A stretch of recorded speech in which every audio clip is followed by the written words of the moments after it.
नमस्कार शिक्षकगण, स्वागत है आप सभी का मेरे YouTube चैनल पर। आज हम लोग कक्षा 7 के अध्याय 10 मानव पर्यावरण अंतःक्रिया अपना बिहार को देख रहे हैं। हम लोगों ने लद्दाख को देखा है, थार को देखा है और आज हम लोग देखेंगे बिहार, जो हम लोग के लिए काफ़ी इम्पोर्टेंट है क्योंकि हम लोग बिहार के रहने वाले हैं। और चाहे वो सक्षमता परीक्षा हो, चाहे BPSC शिक्षक भर्ती परीक्षा हो, चाहे BPSC की अन्य परीक्षाएँ हो, चाहे बिहार SSC हो, जो भी हो, तो बिहार से महत्वपूर्ण प्रश्न देखने को मिलते हैं। और इसी क्रम में आज हम लोग अपना प्रदेश बिहार को देखने वाले हैं। आइए देखते हैं बिहार को। यहाँ हम लोग बिहार के बारे में प्रमुख जानकारियाँ इकट्ठा करेंगे। तो चलिए देखते हैं बिहार। चलिए सबसे पहले हम लोग इस मैप को देखें ज़रा। देखिए ये मैप है और इंडिया का जो नक्शा है उसमें बिहार प्रदेश कहाँ है आप देख सकते हैं। ये जो रेड कलर में आपको ये अंकित किया गया है, यही हमारा बिहार प्रदेश है। और इसी को थोड़ा सा जूम करके दिखाया जा रहा है, देख सकते हैं आप। यहाँ पर बिहार के टोटल 38 जिलों को इसमें दिखाया गया है, सभी जिलों को। तो इसी के बारे में आज हम लोग अध्ययन करेंगे। सबसे पहला एक तो यहाँ पर क्वेश्चन बन जाता है, दिखाया गया है आपको 22 मार्च को जो है बिहार दिवस मनाया जाता है। ये हम लोग के लिए एक तो जानकारी है, 22 मार्च को बिहार दिवस। आगे बढ़ते हैं, जो सार तत्व है सिर्फ उसको देखते चलेंगे, आगे बढ़ेंगे। यहाँ देखिए ज़रा, यहाँ पर बताया गया है बिहार की भौगोलिक स्थिति के बारे में। बिहार के भौगोलिक स्थिति के बारे में बताया गया है, जो काफ़ी परीक्षा के लिए इम्पोर्टेंट है।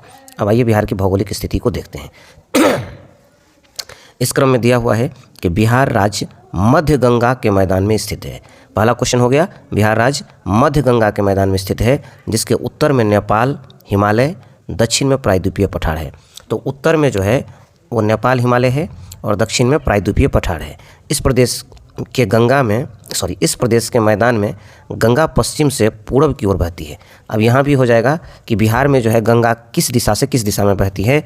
तो बिहार में गंगा पश्चिम से पूर्व की ओर बहती है, जिसमें उत्तर से गंडक, बूढ़ी गंडक, कोसी, महानंदा, ये सब नदी। उत्तर से कौन कौन नदी आ जाती है? उत्तर से आ जाती है, ये हुआ उत्तर से आ जाती है गंडक, बूढ़ी गंडक, कोसी, महानंदा, ये सब नदी उत्तर से आती है। और दक्षिण से जो जाती है वो है पुनपुन, सोन, फल्गु, ये सब नदी। अब ये बीच में गंगा जी है, गंगा जी में ये सब नदी ऊपर से आती है, माने उत्तर से आती है, और ये सब नदी दक्षिण से आती है। बात करिए एक बार और नदियों को दोहरा लीजिए। ये जो नदियां हैं इसमें है, ये उत्तर से आने वाली नदियां हैं और इसमें है गंडक, बूढ़ी गंडक, उसके बाद है आपको कोसी, महानंदा, ये सब उत्तर से आने वाली नदियां हैं। जबकि दक्षिण से पुनपुन है, उसके बाद सोन है, उसके बाद फल्गु नदी है। ये सब नदियां दक्षिण से आकर के गंगा जी में मिल जाती है। और गंगा बहती है किधर से किधर? तो पश्चिम से पूरब की ओर। बढ़ते हैं थोड़ा आगे इसमें। समुद्र तल से औसत ऊंचाई 100 मीटर से कम है। बिहार का समुद्र तल से ऊंचाई जो है 100 मीटर से कम है। जाड़े के दिनों में अधिकतम तापमान 29 डिग्री सेल्सियस और न्यूनतम तापमान 8 डिग्री सेल्सियस होता है। जाड़े के दिन में कम से कम यदि तापमान बहुत गिर जाती है तो लगभग 8 डिग्री सेल्सियस, और ज़्यादा से ज़्यादा जिस दिन होता है जाड़े के दिन में 29 डिग्री सेल्सियस होता है। अब गर्मी में जो लू चलती है, देखिए यहाँ पर दिया हुआ है कि गर्मी में लू चलती है तो तापमान 40 डिग्री सेल्सियस से ऊपर चला जाता है। गर्मी के दिनों में बिहार की जो तापमान है वो आपको 40 डिग्री सेल्सियस से ऊपर चली जाती है, 40 डिग्री सेल्सियस से ऊपर चली जाती है गर्मी के दिनों में। और जो है आपको, चलिए आगे देखते हैं। इसके बाद है आपको यहाँ वर्षा बंगाल की खाड़ी के मानसून से होती है। वर्षा जो होती है वो किस खाड़ी के मानसून से? बंगाल के खाड़ी के मानसून से वर्षा होती है। यहाँ पर लगभग 100 से 150 सेंटीमीटर औसत वार्षिक वर्षा होती है। वर्ष में 100 से 150 सेंटीमीटर की औसत वार्षिक वर्षा होती है। अप्रैल मई के महीने में वर्षा की हल्की फुहार पड़ती है, जिसके कारण आम के फल तेज़ी से बढ़ने लगते हैं। अतः इसे मैंगो शावर भी कहा जाता है। अप्रैल मई में हल्का हल्का फुहार आती है वर्षा का, जिससे आम के फल तेज़ी से बढ़ने लगते हैं, इसीलिए इसको मैंगो शावर नाम दिया गया है। कभी कभी आंधियाँ चलती है जिससे आम के टिकले पेड़ से गिर जाते हैं, इससे आम की फसल प्रभावित होती है। आंधियाँ चलती है इस समय में और टिकला सब जो होता है आम का वो गिर जाता है। उत्तर में हिमालय की तराइयों से हुई वर्षा का जल कुछ जिलों में बाढ़ भी ला देता है और इससे जनजीवन काफ़ी प्रभावित होता है। जलवायु की दृष्टि से बिहार उपोष्ण कटिबंधीय प्रदेश में आता है। यहाँ जनसंख्या घनत्व सघन है, मतलब काफ़ी अधिक है। अब ये बात यहाँ पर ध्यान रखने वाली है, बिहार किस कटिबंध में आता है? तो उपोष्ण कटिबंध में आता है। किस कटिबंध में आता है? उपोष्ण कटिबंध में। और यहाँ की जनसंख्या घनत्व 1106 है। समझ गए? ये जो है काफ़ी मतलब सघन है, प्रति वर्ग किलोमीटर में 1106 व्यक्ति हैं। चलिए बढ़ते हैं आगे। ये था हमारा बिहार का भौगोलिक स्थिति। अब क्वेश्चन आ रहा है कि बिहार के निवासियों की मुख्य पेशा और उत्पादन के बारे में। बिहार के निवासियों का मुख्य पेशा क्या है, ये सब क्या क्या बनाते हैं, इसके बारे में जरा इस समय देख लेते हैं। कुछ कहीं है यहाँ कुछ बातें दे दी गई है। राज्य की जनसंख्या घनत्व पता करिए।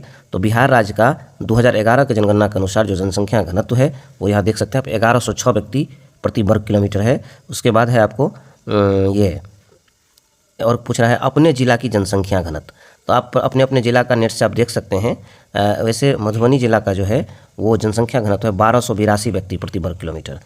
और यहाँ की जनसंख्या जो है डिजिट में याद कर लीजिए 4487,379।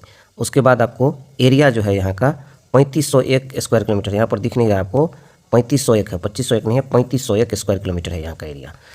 चलिए बढ़ते हैं। ये जो दिखाई नहीं दे रहा है ना, ये होगा आपको 3501 स्क्वायर किलोमीटर। चलिए बढ़ते हैं आगे। आगे जो है हम लोग को अब है कि निवासियों की मुख्य पेशा और उत्पादन। तो देखिए बिहार प्रदेश की समस्त भूमि का लगभग 75% भाग कृषि योग्य है। हमारे बिहार का जितना ज़मीन है उसमें से 75% भाग जो है खेती करने लायक है। अब 12% भाग बंजर है, मतलब यहाँ पर खेती नहीं हो सकती।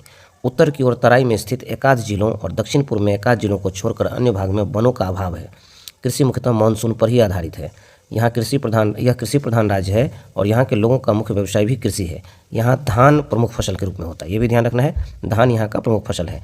अन्य कौन कौन सा फसल होता है, तो अन्य फसल में यहाँ पर होगा आपको गेहूँ, मकई, दलहन, तिलहन, गन्ना, जूट, मसाला, ये सब चीज़ यहाँ पर उपजाया जाता है।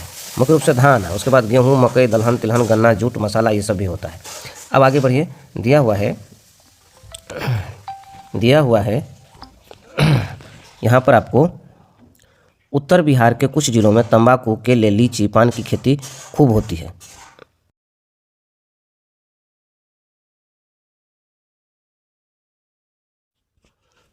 हाँ, कुछ परेशानी के कारण मैं दोबारा आया हूँ, यहाँ उपस्थित हुआ हूँ। तो यहाँ आपको देखना है कि उत्तर बिहार के कुछ जिलों में तंबाकू, केले, चीनी, पान की खेती खूब होती है। यहाँ पर उत्तर बिहार के कुछ जिला में क्या क्या चीज़ की खेती होती है उसे हम लोग चिन्हित कर लेते हैं। तंबाकू का, केले का, लीची का, पान की खेती होती है। आम की पैदावार भी प्रचुर मात्रा में राज्य के सभी क्षेत्रों में होता है। अब यहाँ पर कुछ महत्वपूर्ण बात है। भागलपुर में सिल्क, पूर्णिया में जूट, गया में सूती वस्त्र, पूर्वी चंपारण में बटन बनाने का कुटीर उद्योग, ये सब है। एक बार फिर से देख लीजिए। भागलपुर में सिल्क है, पूर्णिया में जूट है, गया में सूती वस्त्र, पूर्वी चंपारण में बटन बनाने वाला कुटीर उद्योग, मुंगेर में सिगरेट का कारखाना, बरौनी में तेल शोधक कारखाना एवं खाद का कारखाना, ये सब चीज़ है यहाँ पर और इसमें लोग काम करते हैं। इसके बाद आप आ जाइए और क्या क्या है बिहार में। तो और है आपको मुजफ्फरपुर एवं मोकामा में रेलवे वैगन प्लांट। मुजफ्फरपुर और मोकामा में रेलवे वैगन प्लांट है, याद रहेगा। मुजफ्फरपुर और मोकामा में रेलवे वैगन प्लांट। जमालपुर में रेलवे का कार्यशाला स्थापित है। रेलवे एवं बारूद के कुछ नए कारखानों का भी काम चल रहा है। आगे बढ़िए। ये जो आप देख रहे हैं पेन से जो घेरा हुआ है, ये सब ऑब्जेक्टिव में पूछा गया है, समझ गए। भागलपुर में रेलवे का कार्यशाला, मुजफ्फरपुर एवं मोकामा में रेलवे वैगन प्लांट, बरौनी में तेल शोधक। आगे है खनिज संपदा के मामले में बिहार एक निर्धन राज्य है। खनिज संपदा यहाँ काफ़ी कम है, समझ गए, इसीलिए यहाँ पर इसको निर्धन राज्य की श्रेणी में रखा गया है। देखिए जरा यहाँ पर दक्षिण बिहार के कुछ जिलों में ही टीन और अभ्रक की खान है। तो टीन और अभ्रक पूछा जाएगा थोड़ा बहुत, तो वो है दक्षिण बिहार में। कैमूर की पहाड़ियों में चूना पत्थर, बालू पत्थर और पायरेट्स भी मिलते हैं। तो चूना पत्थर, बालू पत्थर और पायरेट्स कहाँ मिलते हैं? कैमूर की पहाड़ियों में।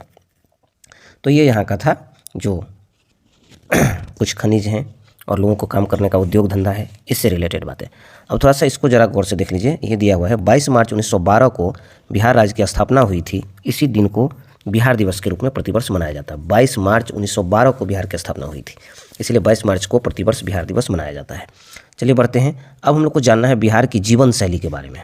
बिहार की जीवन शैली के बारे में तो देखिए यहाँ पर दिया हुआ है कि हमारे प्रांत का मुख्य पेशा कृषि है। हल बैल की मदद से कृषि कार्य ली जाती है। कुछ एक क्षेत्र में सिंचाई के लिए नहरें, ट्यूबवेल, रहट भी उपलब्ध है। कुछ एक क्षेत्र मतलब कुछ ही क्षेत्र में है नहर, ट्यूबवेल और रहट। हार्वेस्टर, ट्रैक्टर आदि मशीनों का भी उपयोग खेती में हो रहा है। उपोष्ण जलवायु एवं मैदानी भाग होने के कारण यहाँ पर चावल, गेहूँ, दाल, हरी सब्जी, आलू मुख्य भोज्य पदार्थ हैं। पेयजल का मुख्य स्रोत चापाकल एवं कुएं हैं, यहाँ से पानी लिया जाता है। सामान्यतः लोग पहनते हैं धोती, कुर्ता, शॉर्ट पैंट, गमछा, लुंगी, पैजामा और औरतें साड़ी और सलवार समीज पहनती हैं। तो लोग कौन कौन सा कपड़ा पहनते हैं? पुरुष धोती कुर्ता, पैंट शर्ट, गमछा लुंगी पैजामा। औरत सब साड़ी सलवार और समीज पहनती है। यातायात के लिए कुछ पक्की सड़कें भी हैं और कुछ कच्ची सड़कें भी हैं। इसके अलावा कुछ रेल लाइन भी है। राज्य की राजधानी पटना के अतिरिक्त गया जिला भी वायुमार्ग से जुड़ा है। मतलब पटना में भी वायुमार्ग है, गया में भी वायुमार्ग है, और अब जो है दरभंगा में भी है, बिहार में वायुमार्ग। दरभंगा में भी है वायुमार्ग। कुछ नौ वहन की भी सुविधा है। आगे बढ़िए। आगे है उत्तर बिहार में नावें आज भी यातायात के मुख्य साधन हैं। किसानों के कृषि उपज स्थानीय बाजारों में बिक जाते हैं। गाँवों में कच्चे और पक्के दोनों तरह के मकान मिलते हैं। गाँवों में टोलों में फूस के छप्पर वाली झोपड़ियाँ भी देखने को मिलती है। गाय और भैंस जो है दूध का मुख्य स्रोत है। बरसात में झटपट तैयार होने वाला लिट्टी चोखा, गर्मी के दिनों में सत्तू एवं चूड़ा दही प्रिय भोजन है। बरसात के महीना में यहाँ का जो इंटरेस्टेड है वो है आपको लिट्टी चोखा, और गर्मी के दिनों में सत्तू एवं चूड़ा दही प्रिय भोजन है। लोग सत्तू और लिट्टी चोखा की बात सुनकर फुसुर फुसुर करने लगे। मतलब हुआ कि उनके मुंह में पानी आने लगा। तो आप लोग को भी थोड़ा बहुत आता होगा, लिट्टी चोखा बहुत अच्छा लगता है यहाँ का। चलिए बढ़ते हैं आगे। अगले जो है आगे आ रहा है कि बिहार की प्रमुख विशेषता के बारे में हम लोग को जानना है। बिहार की प्रमुख विशेषता के बारे में अब जानेंगे हम लोग। देखिए यहाँ पर दिया हुआ है कि बिहार में मनाया जाने वाला छठ पर्व पूरे प्रदेश में श्रद्धा और उल्लास से मनाया जाता है। यह पर्व यहाँ के लोगों में नई चेतना, स्फूर्ति, उत्साह, सहयोग एवं स्वच्छता को जन्म देता है। हमारे यहाँ सिखों के गुरु गोविंद सिंह का भी जन्म हुआ था। बिहार में सिखों के जो गुरु है कौन? गुरु गोविंद सिंह। उनका भी जन्म बिहार में ही पटना साहिब में हुआ है। उसके बाद है आपको इनका जन्म उत्सव हम प्रतिवर्ष काफ़ी उल्लासपूर्वक मनाते हैं। इसके साथ ही हम ईद, बड़ा दिन, क्रिसमस, होली, दीपावली इत्यादि पर भी खुशियां से मनाते हैं। बिहार में एक और चीज़ फेमस है, मधुबनी पेंटिंग। बिहार के मधुबनी जिला में जो मधुबनी पेंटिंग है वो पूरे विश्व में अपनी परचम लहरा चुकी है। मधुबनी पेंटिंग को मिथिला पेंटिंग के नाम से भी जाना जाता है। तो मिथिला में पूछा जाता है कौन सा पेंटिंग है, तो वो भी होगा मधुबनी पेंटिंग। इसमें किस रंग का प्रयोग किया जाता है? तो मधुबनी पेंटिंग में प्राकृतिक रंगों और प्रतीकों का प्रयोग किया जाता है। क्षेत्र विशेष के लोगों को रोजगार भी उपलब्ध करा रहा है। यहाँ के लोग धार्मिक, मिलनसार और धैर्य रखने वाले जुझारू प्रकृति के हैं। लीची की मिठास, लिट्टी की चटक, मधुबनी पेंटिंग का सौंदर्य, यह सब यहाँ की विशेषता है। बक्सर का चौसा, बेतिया का डंका, दीघा का दुधिया मालदह, ये सब मतलब देखिए ये सब क्या है? आम सब है। बक्सर का चौसा आम, बेतिया का डंका आम, दीघा का दुधिया मालदह, भागलपुर का जर्दालू, ये सब जो आम है क्या बात करते, खाइएगा तो मज़ा आ जाएगा। अक्सर बाढ़ और सुखाड़ की विभीषिका झेलने वाले प्रदेश के सभी लोग मेहनत और मेधा के बल पर राज्य को प्रगति के पथ पर ले जा रहे हैं। देखिए यहाँ पर जलवायु बहुत अच्छा नहीं है, तो पर्यावरण की विषम परिस्थिति में भी यहाँ के निवासी को अधिक जीवट, आशावादी और जीवंत बनाया है। चलिए ये अध्याय समाप्त होती है। अब यहाँ के कुछ ऑब्जेक्टिव प्रश्न कर लेते हैं। पहला है बिहार के पूरब में क्या है? अभी आप चौहद्दी पढ़े थे, तो बिहार के पूरब में जो है वो है पश्चिम बंगाल। बिहार के पूरब में कौन है? पश्चिम बंगाल। थोड़ा सा चौहद्दी पर ध्यान देते हैं, हम लोगों ने देखा नहीं शायद। देख लीजिए बिहार की चौहद्दी है यहाँ पर। पूरब में है पश्चिम बंगाल,